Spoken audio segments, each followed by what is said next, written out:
After many years of gradual progress, many Welsh communities are now experiencing a resurgence in littering and fly tipping. Councils are struggling to cope. Residents complain of rubbish dumped in back alleys and street corners, and some of our best beauty spots and hillsides are often plagued with illegal dumping, often on a commercial scale. The problem escalated during COVID, but from what data is available, littering levels and fly tipping have not only remained high but appear to be increasing. During COVID, I would regularly walk from Tonrevel through Coedili, through the beautiful Smilog Woods, and despite regular attempts by the local council to clear rubbish, each day I saw new deposits: household rubbish, DIY materials, builders' rubble and ordinary household waste. And one day, to its credit, I remember the council had cleared the entire route, but within days it was back to its previous state. As cars drove past, I would also see the window open and rubbish just thrown out. And I could barely walk more than a few metres without coming across beer cans, bottles, fast food containers and all sorts of other rubbish. In back alleys of streets near where I live, rubbish regularly appears. I report them to the council clear them, but within days the rubbish is back again. And it makes me and it makes all of us angry. This is another form of antisocial behaviour that is plaguing many of our communities, and something needs to be done.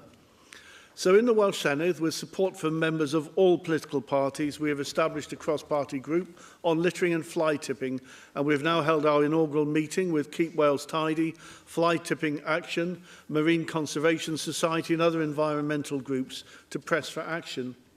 In 2023-24 in Wales, there were 42,171 incidents reported, a 20% increase on pre-pandemic levels, but there were only 102 prosecutions, amounting to less than 0.25% of incidents.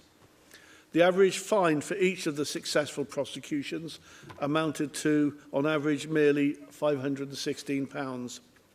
There was a higher level of issue of penalty notices, but even these only amounted to 1,086, a fall of 8% on the previous year, and with penalties capped at just £400.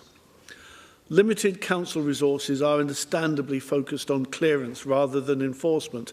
However, it is clear that clearance itself costs councils millions of pounds each year.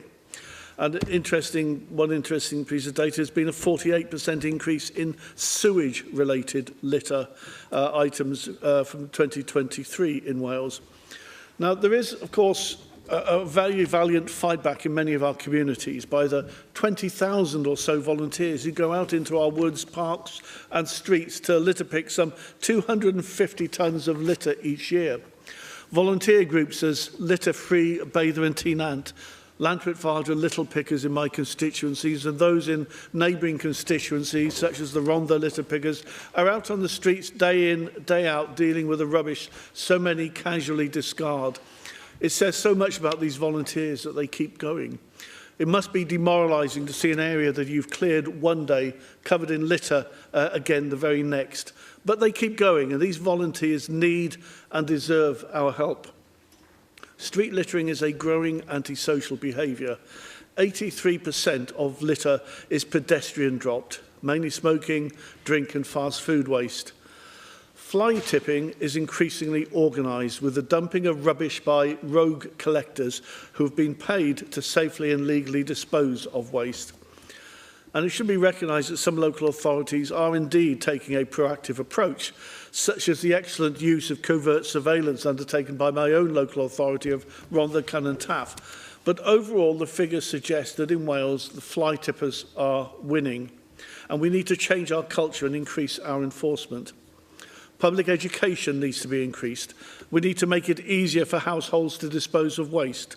We need to take steps to reduce unnecessary packaging, and to this extent, the Welsh Government laws prohibiting items of single-use plastic, soon to be extended to disposable vapes, is indeed very welcome.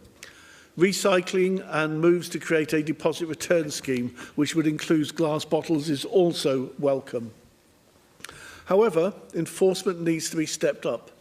The penalties imposed are too low, and we need more imaginative tools in the toolbox of penalties. Those who throw rubbish from vehicles should have penalty points imposed on them, perhaps after a first chance environmental awareness course, similar to the speed awareness courses that you have. Commercial fly tippers should be at risk of not just penalty points on their vehicles, but they should also be at the risk of a potential driving ban and also vehicle confiscation. It must become commercially unaffordable to be caught dumping rubbish, and catching people dumping rubbish becomes a priority. The health, environmental and safety impacts of littering and fly tipping isn't confined to human residents. This is antisocial behaviour, and it takes a heavy toll on wildlife too. Animals get trapped in plastic can holders, suffocate in plastic bags, fatally injure themselves on sharp objects such as cans and glass bottles. And these are just some of the perils wildlife faces from littering. In Wales, we are planting more hedgerows and woodlands. We are doing more to protect our green spaces, but can we really claim to be pro-wildlife if we do not protect animals from the rubbish too many humans habitually discard? The last Welsh Government plan was 2015.